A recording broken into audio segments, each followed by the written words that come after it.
Hello, good afternoon, classmates, teacher. I am Víctor Trujillo. I'm Diego Torreblanca. My name is Nicole Pozos Cueto. And we are going to talk about dengue disease. According to the World Health Organization, dengue is defined as a mosquito-borne viral disease that in recent years has spread rapidly throughout the WHO regions. Records on dengue transmission in Mexico date back to 1941 when 6,955 cases were reported. About the epidemiology, comparing the number of arrival and confirmed cases of dengue reported in the last year and so far in 2021, it can be observed that there has been a decrease in the incidence of dengue, but in terms of lethality and number of infections. This could be associated with the current situation caused by the COVID-19 pandemic. Even so, these cases persist, and it can be highlighted that the states with a high number of cases in Mexico are 5. Colima, Veracruz, Michoacán, Guerrero, and Jalisco. In addition, something quite interesting that is worth commenting on is that of the number of reported cases of dengue infections, there seems to be a higher incidence in women than in men, although the difference is not so marked, with the 55% and 45% respectively. Once the virus enters the blood, it binds to monocyte and macrophage through receptors or antigen antibody binding, producing the release of cytokines such as interferon gamma and tumor necrosis factor alpha and others, generating a systemic inflammatory response that causes cell death by necrosis. The clinical presentation of the disease is classified as the following way: dengue with a warning sign, dengue with warning signs, and severe dengue. In dengue without warning signs, the patient has fever, nausea, vomiting, headache, rectal pain, myalgia and arthralgia in the eyes and hips, photophobia, erythema, odynophagia, conjunctivitis, and leukopenia. In dengue with warning sign, where there is intense abdominal pain, persistent vomiting, and bleeding. These three are those that guide to a dengue with alarm data. There is also lethargy or irritability that occurs more in children and hepatomegaly greater than 2 centimeters and decreased platelet levels. In severe dengue, here there will be a state of shock with tachycardia and cutaneous manifestation of peripheral vasoconstriction. The patient also presents severe hemorrhage, severe organ involvement, liver damage, encephalitis, myocarditis, and nephritis. During the disease, there are three phases. The febrile phase, it lasts from 1 to 5 days.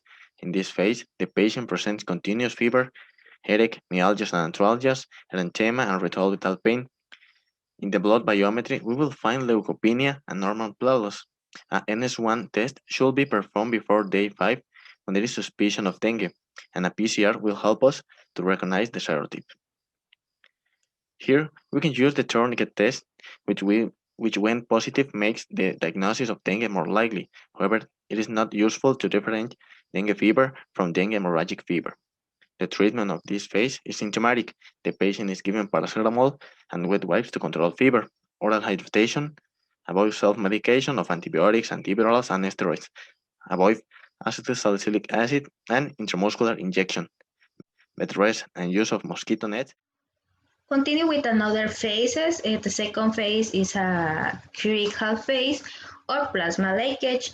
The critical phase lasts from 48 to 72 hours. This is manifested by shock syndrome, fluid leakage, severe bleeding, organ affection, and in the last test we will find many data that will help us to diagnose. In this period, the fever decrease or disappear. The febrile syndrome manifestation decrease the intensity, such as pain in the hips, retrocular pain, myalgia, arthralgia, among others. Other characteristics of this stage are dehydration, edema, hepatomegaly, and hemorrhages in the mouth, gums, nose, urethra, and rectum, in addition to the presence of petechias. Okay, now I ask test of dengue, hematocrit biometric, current time test, a liver function test should be taken in patients with alarm data. In the matrix biometric, we will find three things. The first is a leukopenia or leukocytosis. The two, the hematocrit increased and is taking a surveillance pond for 30% women and more than 40% men, which indicates plasma leakage. This increase in hematocrit is a sign of dehydration. And the last, the playlists are below 100,000, which indicates thrombocytopenia. In the liver function test, should be evaluated when we find alarm signs. We will find three things. The one is elevated transaminase, especially aminoalanine transferase. The second is a decreased albumin by plasma leakage. And the third is a normal or slightly elevated bilirubin. The last is a chlorine test. Here, the proton beam time and partial thromboplastin time are normal. Okay, in dengue, there may be a case in which complication will occur and will require hospitalization, such as case dehydration, intense abdominal pain, or thrombocytopenia. We must be alert in condition of comorbidity, for example, diabetes, pregnancy, and extreme of age in children and the elderly.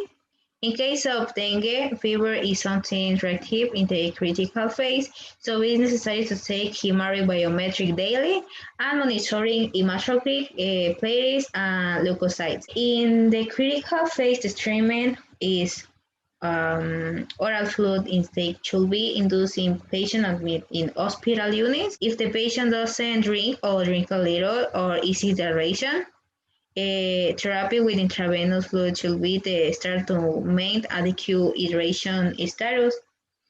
Platelet transfusion should be implemented immediately when severe bleeding is suspected or proven or with thrombocytopenia. To conclude the presentation, if you're living in a region with the presence of the vector, the best way to prevent the disease is avoid mosquito bite. Among the most important tips or suggestions are wear long sleeve shirts allowed pants, use repellent, use mosquito nets.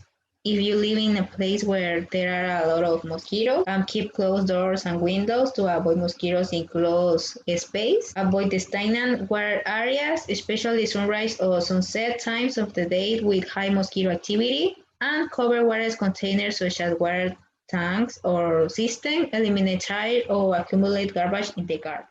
It's all. Thank you for your attention.